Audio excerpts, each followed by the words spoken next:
Hello and welcome back to my YouTube channel. I am Lord Forwind here in Europa Universalis 4 explaining idea trees. So I did another video explaining national ideas. So your traditions and then your other ones. I picked France here because it's a good example of a large nation with a lot of numbers.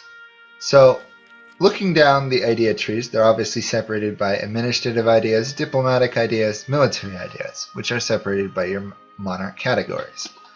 I'm going to just quickly point out trees you probably never really want to take except in certain circumstances. Under administrative ideas, innovative ideas is usually not worth it. The bonuses it gives you: extra leaders, war exhaustion, inflation cost, advisors, technology institutions cheaper, maintenance, prestige decay, and advisor costs. Although useful to a large empire at the later part of the game, early on, these are not bonuses that are going to help you expand or defend your nation. These are tiny little niche things. Under diplomatic, there's actually a couple trees I don't usually pick here. Maritime ideas are useful on certain nations, specifically nations like, I don't know, England, Portugal, probably over here, the Philippines in that area. Those nations that have bonuses to navies essentially, but navies don't come into play till late game. So you shouldn't pick this as your first idea unless you're really worried, as England, wanting to defend, you know, the English Channel here from the French or something. It's not that useful. Another one that you shouldn't take early on is espionage. Better network construction, cheaper advisors, diplomats, foreign spy detection, liberty desire, fabricate claim costs, embargo efficiency, privateer efficiency, corruption, and rebel support efficiency. Again, none of these, except for maybe the diplomat here, are going to help you build up a strong nation or defend it. You really have to start with some ideas to defend your nation, get better alliances, or make money. So those are two trees: espionage, maritime. I would not take as starting ideas. Under military, there's a couple in here that aren't that great. Aristocratic ideas, I have never found a great use for it. There's nothing in here that makes you overwhelmingly more powerful. Sure, 10% cheaper technology costs would be nice, but you'd have to go so far down that tree. It's probably not going to be worth it. The cavalry combat, yeah, it's nice, and maybe you take it on a nation like Poland or a steppe nomad if you want to get stronger cavalry and cheaper cavalry, but it's not worth it for the rest of the tree. Cheaper core cost. AIs don't care how much your land is going to cost them to core it. They'll just core it anyway. Same thing with a human player. 10% income from vassals is honestly useless. Manpower modifier, not bad. Cheaper army and navy, it's okay. Another diplomat, no, it's not worth it. And a leader without upkeep, no. Don't go down the aristocratic ideas. Maybe late game, maybe in a niche nation where you feel you need army tradition or navy tradition going up, but really it's a disordered tree. It doesn't have any focus strengths. Another tree to avoid probably early on is quality. Although it does give you infantry combat, army tradition, and cavalry combat, all of which are some of the better bonuses to an army you can get. But then the issue is it goes straight into navy stuff here. Unless you're a naval nation, these three ideas here make the tree virtually useless. Someone like England or Spain, which has a navy and is going to use the navy to fight things, as well as a strong land army, they would find a use for it. But early on, it's not a great bonus. Being able to fight better early on is not a massive strength. In fact, you're better off with morale or discipline early on. Combat ability matters once you have larger. Your infantry does more damage in combat later on as you get more shock and fire modifiers. I do like the infantry combat ability, but again, that only happens once you get artillery, and early on artillery, even the early game artillery, sucks. then 5% discipline is really good if you can get to it. So late game, a nation that's going to want a strong army and navy would find a use for this. But early on, no one's really going to need it that much.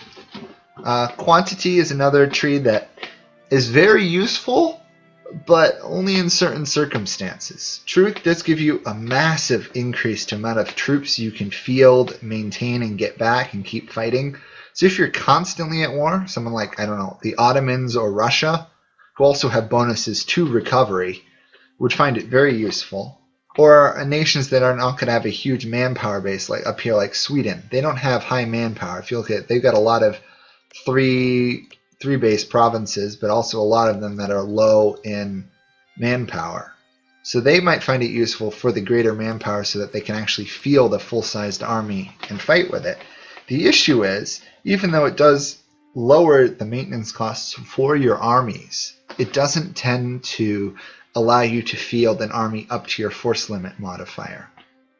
Once you grow to a certain size as a nation, conquering things, expanding, you can't afford to keep a full-sized army. At least not without some other tricks, which I'll try to get to in this video, if not in another one. Additional mercenaries is useful, but you should really never run out of mercenaries unless you're losing armies left and right. Same thing with cheaper armies to raise, unless you're losing them and rebuilding them.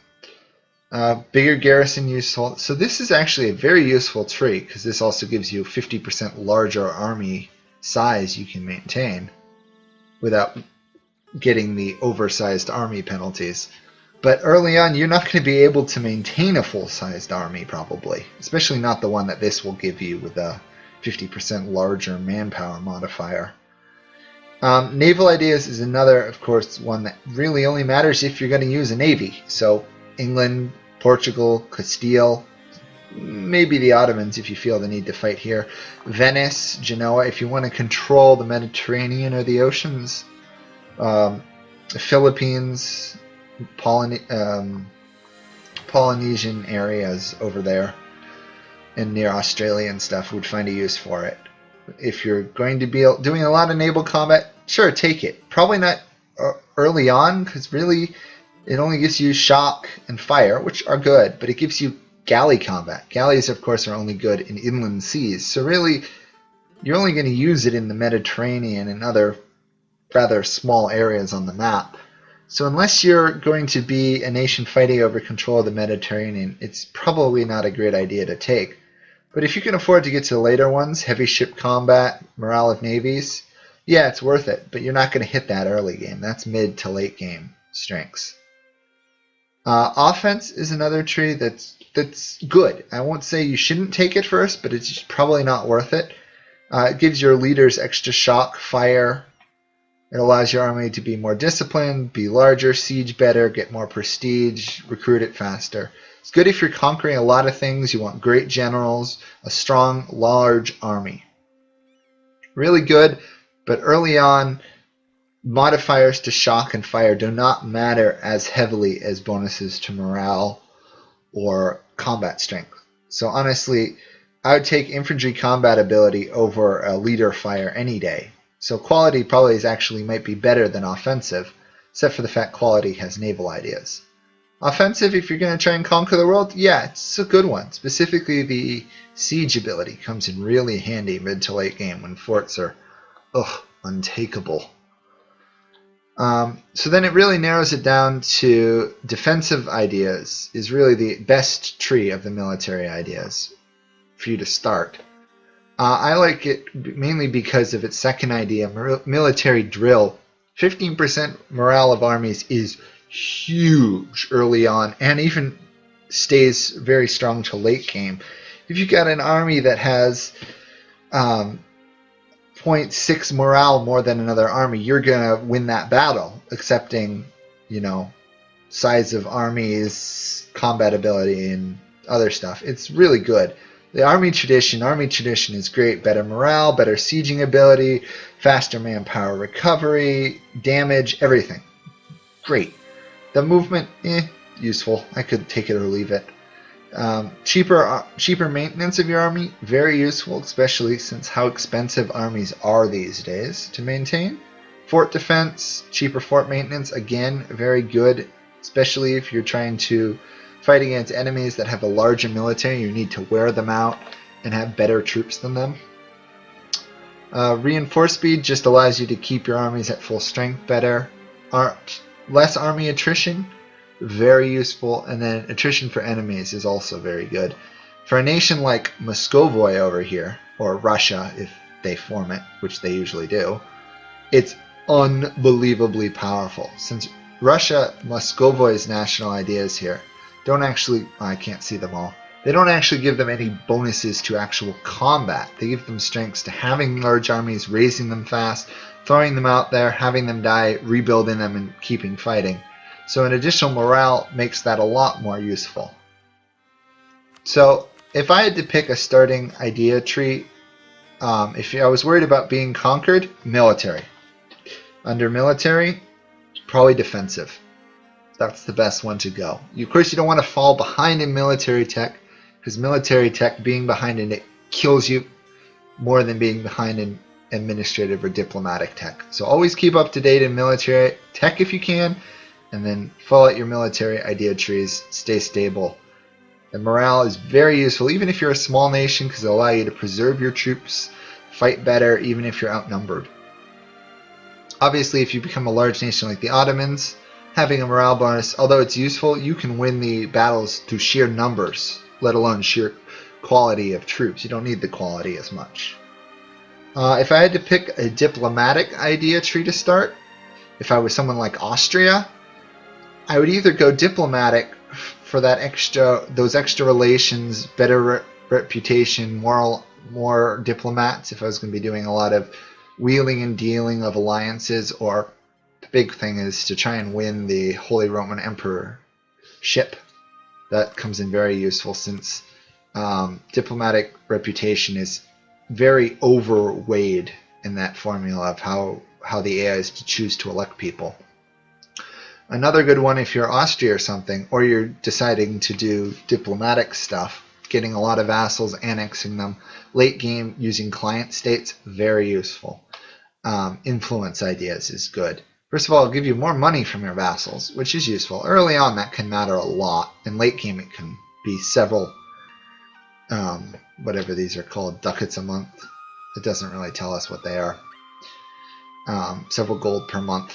The other thing, though, is the diplomatic annexation costs. If you're going to have client states or lots of vassals, it's very useful because you can grab them quickly, cheaply, and without spending whole levels of diplomatic tech on them. But the big thing in influence that you really want is this aggressive expansion impact decrease. It gives you 20%. That means you can take 20% more provinces and get the same amount of aggressive expansion. If you're trying to conquer the world, you're going to be conquering a lot of people, and getting coalitions formed against you is the number one thing that will slow down your expansion or halt you and destroy you. So being able to take 20% more land without having coalitions form is always worth it. And then, of course, the diplomatic reputation and relations is also very useful if you're going to have vassals or try and win a diplomacy game. And obviously, if you have vassals, having a larger contribution of your vassals to your military and having larger armies is worth it. Now, unjustified demands demand more land without spending as much diplomatic power on taking provinces you didn't actually have claims on in a war. So influence ideas is oddly based around pretty much a world conquest, or even if you don't go world conquest, just massive conquering nations with the aggressive expansion and the unjustified demands. But the big thing it does is the client state system at the end is unbelievable with influence ideas. If you don't know what client states are, go look them up or start a late game and try and use them. They're not easy to explain. I'll leave it at that. Exploration ideas, you're going to want to take that if you're going to colonize. Specifically the early colonizers like Portugal and Castile. You need the second idea group, Quest for the New World, to be able to recruit explorers and conquistadors and explore both the oceans and then the coastlines. You need that, because otherwise you have to wait till the other people in the world know what's hidden off here in Terra Incognita before you can colonize it. Obviously, it also gives you good bonuses to colonizing faster, further, and maintaining a large navy to pull the treasure back from your colonies and colonial nations. Trade ideas, take it if you're trying to go down a nation that has either lots of centers of trade or is in an end node, specifically like Genoa, Venice, or the English Channel. Getting more trade power in those nodes is worth it. If you're someone like Portugal or Spain, having it will allow you to steal, literally steal, gold and trade income from the other colonizers in the area. So if you're Portugal, you can end up stealing a lot of Castile's income from their colonial nations, or vice versa. Other nations it's good on the trading states like Venice, the merchant republics, Genoa, all of the Hanseatic League here in Lubeck, and all their other ones, where you're not going to grow that large, but yet you want to get a lot of money from trade. And since it helps you with steering trade, you can steer it towards your nodes. Obviously, Genoa and Venice, it's an end node, so you're going to get a lot of trade there anyway. But for a nation like Lubeck, you really need it, because otherwise it will tend to flow through here, through the Rhineland, and then to the English Channel, whereas if you have trade ideas, you can shift more money towards your trade nodes. Trade's pretty complex. I advise you, if you don't know how to use it well, go watch a video and how trade works in Europa Universalis 4. I'm sure you can find dozens of videos on it. Actually, I should probably run down that tree here. Trade power, merchants, trade range, trade efficiency, more merchants, trade steering, caravan power, which is sort of like trade steering on land. Trade steering also works in the ocean. And then another merchant. So you're going to have lots of merchants, gather lots of trade power, bring it all to your node, and if you control centers of trade, you're going to get a lot of money from it. Diplomatic ideas, obviously, it's a nation like Austria is going to find the biggest benefit of this. Lots of HRE nations where you're going to have alliances. You're barely going to get alliances. You're going to lose others. You're going to try and win the emperorship. That's what diplomatic's around. The diplomatic technology cost is not a huge benefit. So don't think about that. Think about instead having another alliance, having another diplomat that can maintain an alliance, building your alliances better and keeping them longer. That's what that's used for.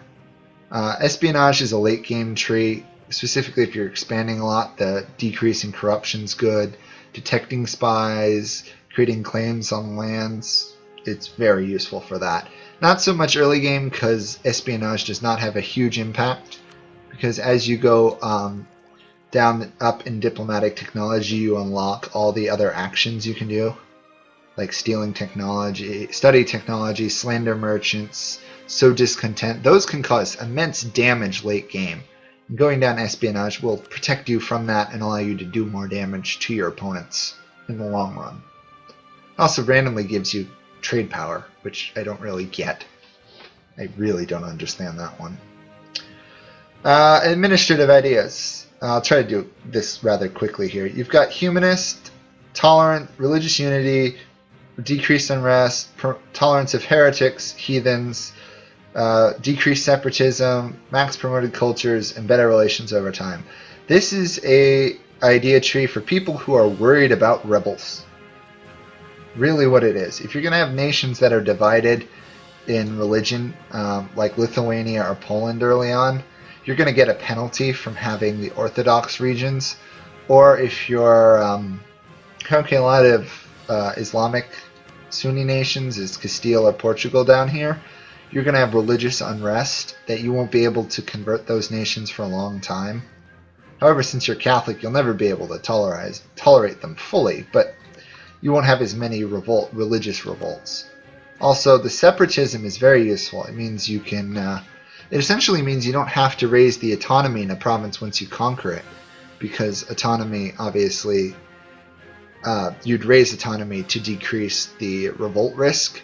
And if you've got 10 years of decreased separatism, that's almost equivalent to raising your autonomy 10 levels, which that's the option. You raise it by 25%, which will decrease the local unrest by 10.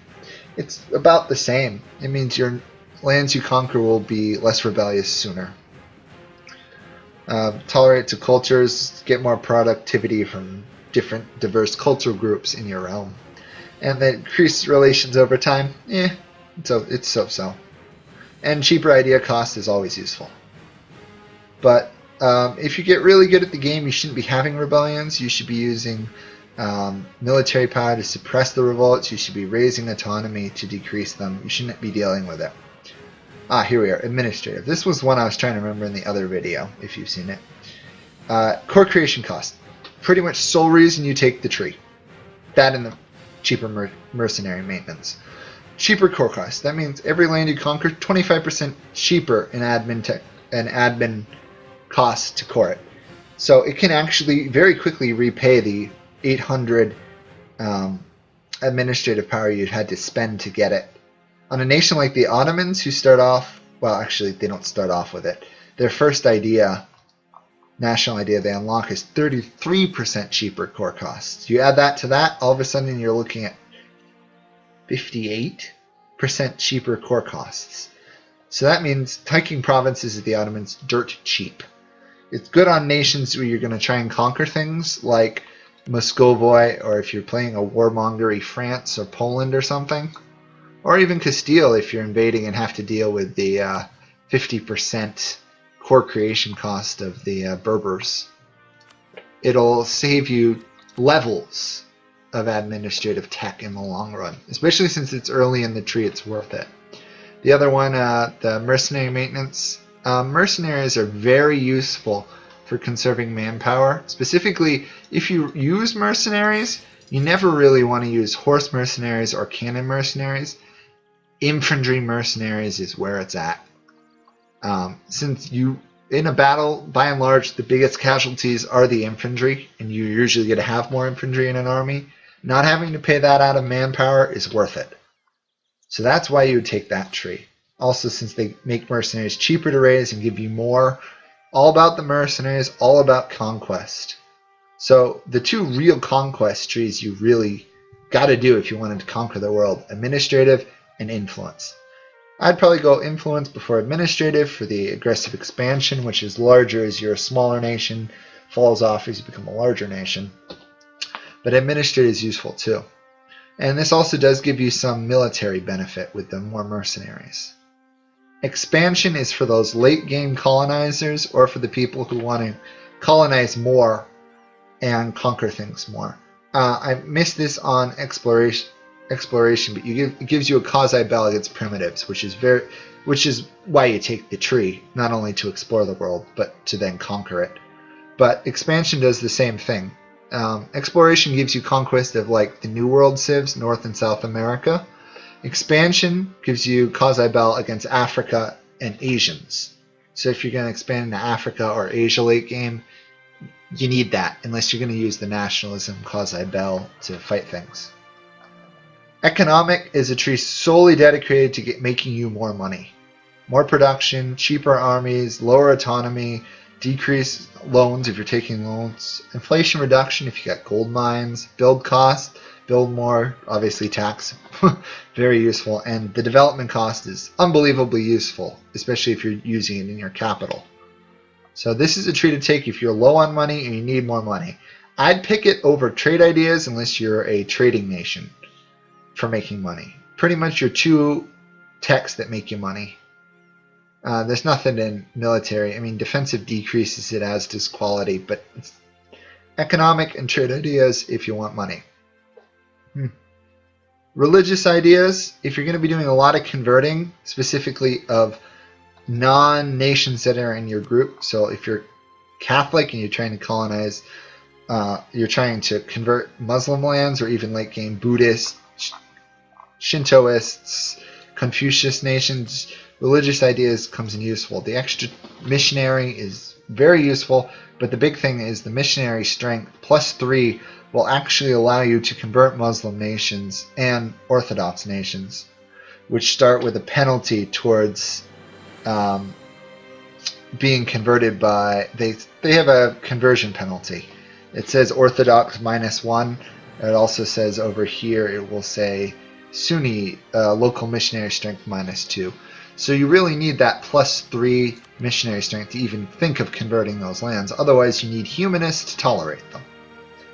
The tolerance of the true faith is also useful because it'll maintain your nation. It will switch from papal influence to church power or devotion if you're Catholic and you switch to Protestant or Reformed. It also helps you convert Protestant and Reformed lands if you're Catholic, or vice versa in that group. So very useful, especially if you're dealing with other religions. If you're just staying in Europe and you're not dealing with Protestant Catholic wars, no, you'll be fine with it, without it. Innovative, cheaper mercenary maintenance, cheaper tech, useful, but I really, as I said earlier in the video, I wouldn't take that tree. Maybe you could take it as somebody like Burgundy, which one of their first ideas is cheaper mercenary maintenance. Same thing with Sweden. They already get 25% cheaper mercenary maintenance. So if you want to take innovative to get better tech and cheaper mercenary maintenance, might be worth it. Stack, you have 50% cheaper mercenaries. However, I find administrative more useful. So overall, pick what you want for ideas, but this should give you an idea. If you want to conquer things, pick administrative ideas and influence ideas. Just from the coring, management, expansion perspective. If you want to win wars, defensive, offensive, quality. If you've got a small army, you want to maintain more, quantity is useful. If you're wanting to fight naval wars, naval ideas or maritime ideas. If you want to colonize, exploration, expansion. If you're dealing with religious problems, take religious ideas or humanist ideas. If you want more money, economic or trade. Diplomacy, diplomatic, influence a bit. And late game espionage is very useful. Late game quality is very useful. I've never gone a full game without picking economic in the long run. So, rough rundown of ideas, but the thing is to really look at a nation like France and say, what strengths do they have built into the nation? I can then take ideas that stack on it. Elan, 20% morale, defensive, military drill, another 15%. You're looking at 35 additional morale. That is huge, because inspiring leader, power projection only give you like 2 to 5% more morale. 35 is huge. It outweighs all those other bonuses. Most nations don't have morale bonuses. When you have them, especially when you get to the techs that give you bonus land morale, I mean, you're not getting an additional 1 at level 15 as France. You're getting additional 1.35 morale if you've got both of the morale bonuses you can get as France. That's huge. So if you want to get better at Europa and you want to learn how to get better, first of all, watch videos, play the game, but also stop and think and look down the ideas. Lithuania, manpower recovery. That means I can fight more wars. Tolerance of heretics. Oh wait, that means I don't have to deal with issues with Protestant, Reformed, Orthodox, Catholic, Coptic problems. That means that nation's going to have strengths dealing with the Catholics and fighting more wars. Nations like the Ottomans get tolerance of heretics and heathens. There they can conquer lands that don't belong to their religion. That's really the best explanation I can give you. But conquest doesn't seem to make sense till you play it, but administrative and influence. Aggressive expansion, unjustified claims, and cheaper core cost. If you're good at combat and you don't need the bonuses, that will help you conquer the world. Thank you for watching. If you enjoyed this, please like, comment. If you ask questions, I'll try and answer them. It's a bit difficult. There's so many numbers to understand. You really have to just immerse yourself in the game so you can understand it. That's it from me. Hope you enjoyed it, and I'll see you guys all next time in a Europa Universalis 4 video.